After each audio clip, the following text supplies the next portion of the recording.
I think it was back in May. You all remember May, don't you?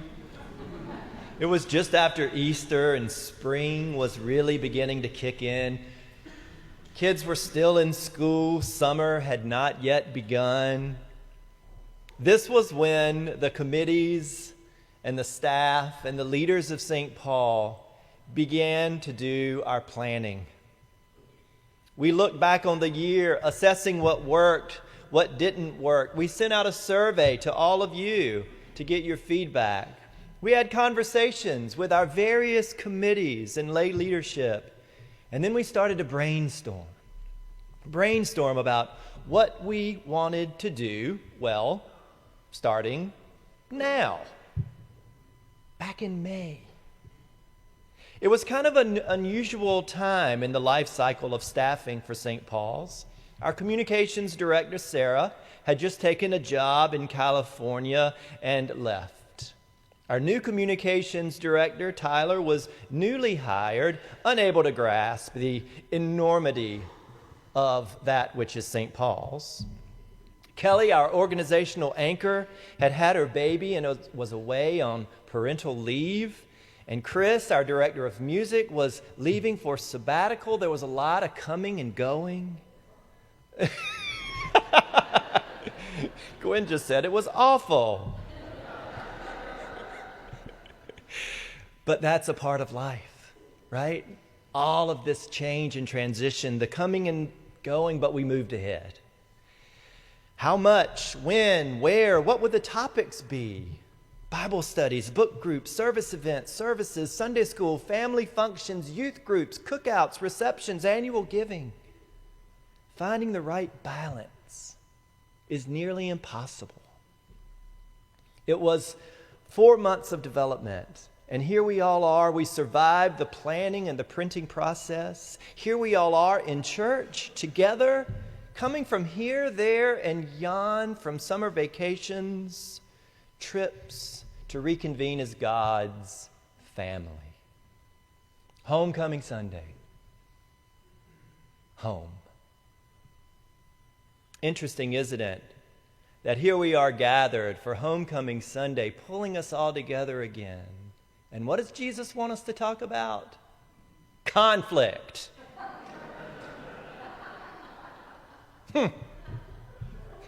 If a member of the church sins against you, Jesus begins. Well, evidently, Jesus knows that people sin against each other, that we wrong each other, that we hurt each other. This is nothing new. Think about it. At this point, Jesus is some 30 years old. He's led a complete life. He's a faithful, observant member of the Jewish community. He's been around religious communities his whole life. He's probably attended a few finance meetings or been to some parish potlucks. He sees the way people treat each other. And here he offers a very well-known process for what to do if you are wronged or if you are doing the wronging. One of my seminary professors makes a few comments about the text and offers a translation.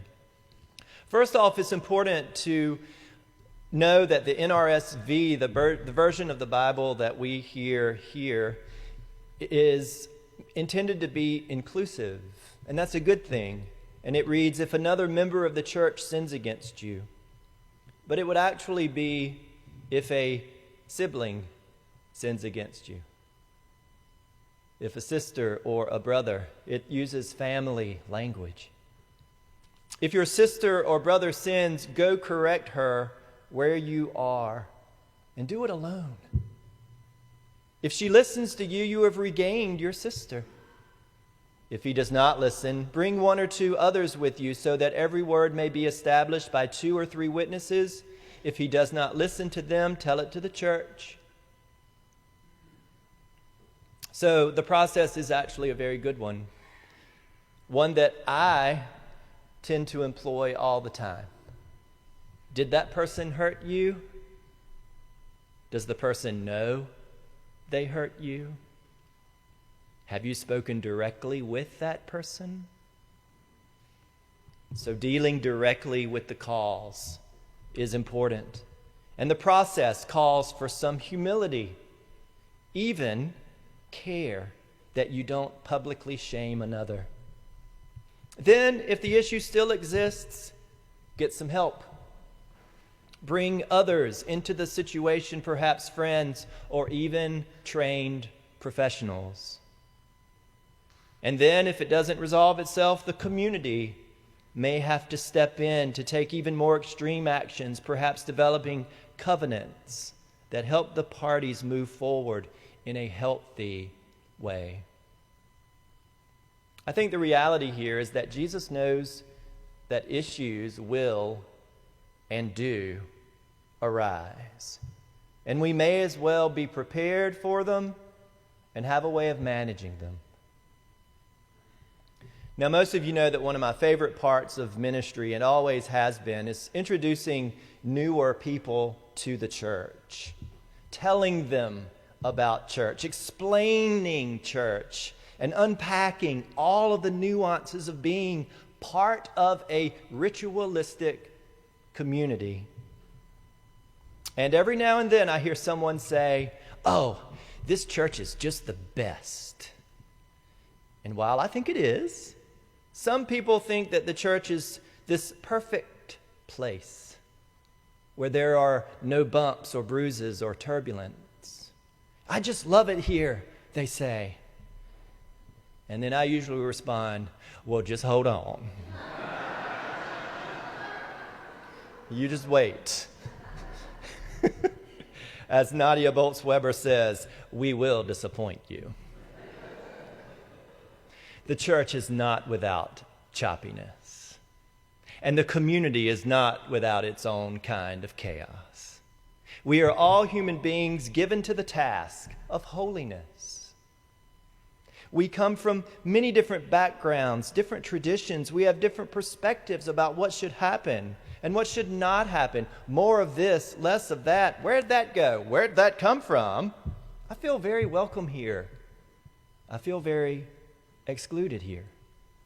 I've heard it all. And I bet you have too. So we're not going to solve the problem of being a perfect or an imperfect community. Such is the nature of being together. But I don't think that this is really the point.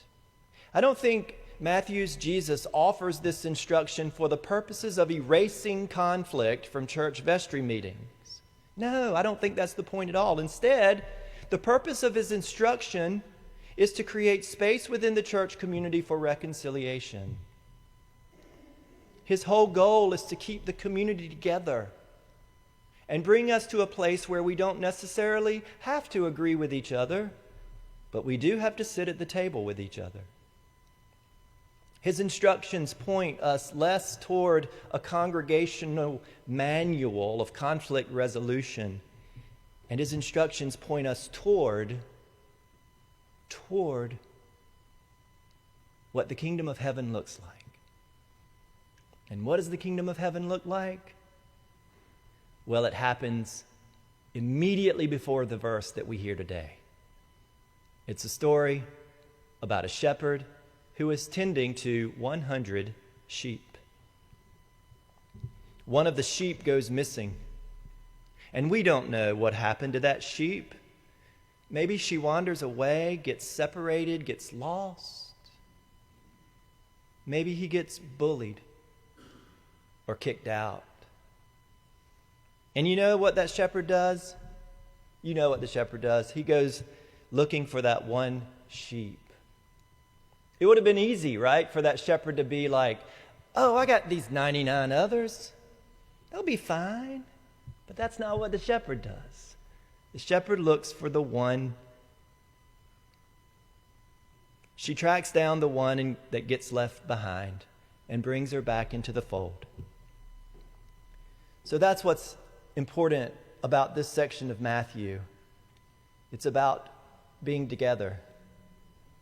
And Jesus leading a flock where from time to time things can get a little bumpy. Conflicts happen. and we might even wander away from the flock. But the gospel, the good news, is that there is always a way back. When I lived in Bloomington, Indiana, there was a local author and poet, and he started the Bloomington Community Orchard. And the goals were simple: grow fruit and other edible plants, teach people a little bit about orcharding, and give the food away. The author writes about the experience of building an orchard with a community. And it sounds to me just a little bit like church. This is what he writes: the inefficiency, the incompetence, the ineffectiveness, the dismal rate of production, the off-taskness, the wandering, the flabbiness, the consensusing, the play, the listening, the dreaming, were all just ways of being together. It was hanging out. It was growing closer. Its product was itself. Its product was connection, friendship. It was care. It was, I'm making jam on Saturday. It was, let me help you haul that limestone. It was, you can leave your kids with us as long as you need. It was, take my car. It was, whatever you need, if I got it, you got it. That was the product. Our product was the dream of connection, which, oh yeah, he says, we were living. A lot of people ask, what is the church doing? What is the church doing? And yes, there is plenty to do. And there are things we are doing and we are called to do. But sometimes the doing is simply in the coming together and being. Sometimes our most profound doing comes from our most profound being. Being together. And sometimes there's holiness in the activity of being with each other, plain and simple, or not always so simple. And so, church, Saints of St. Paul's, we begin another program year, and our theme is being with. Together we look ahead to our ministry, some old, some new, some unique, and some tried and true. Ministries for the introverts, ministries for the extroverts, ministries for the tech savvy, ministries for the tech frightened, ministries of reflection, of learning and listening, ministries of doing, and ministries of being. Today, Jesus provides us with a way to move forward toward reconciliation, toward a dream of being together. And today we recommit to that dream. Are there bumps and bruises behind us? Might there be bumps and bruises ahead? Probably. But as Jesus said to Peter just a few weeks ago, you remember this? Jesus said, Peter, I'm going to build my church on you, you beautiful and imperfect thing, you. And the gates of hell will not prevail. And neither will anything that we can manage to throw at it. So what do you know? It looks like there are 2 or 3 people here today. And that must mean Jesus is here somewhere. I'm thankful to be with you. And I'm always thankful to gather around that table, a table that calls us not always to perfection and to agreement, but a table at which Jesus sat himself, a table which he calls us to return to week after week if we've gotten lost or confused or bullied or separated from the flock. God always calls us back here where the Lord is always here to greet you and say, welcome back and welcome home.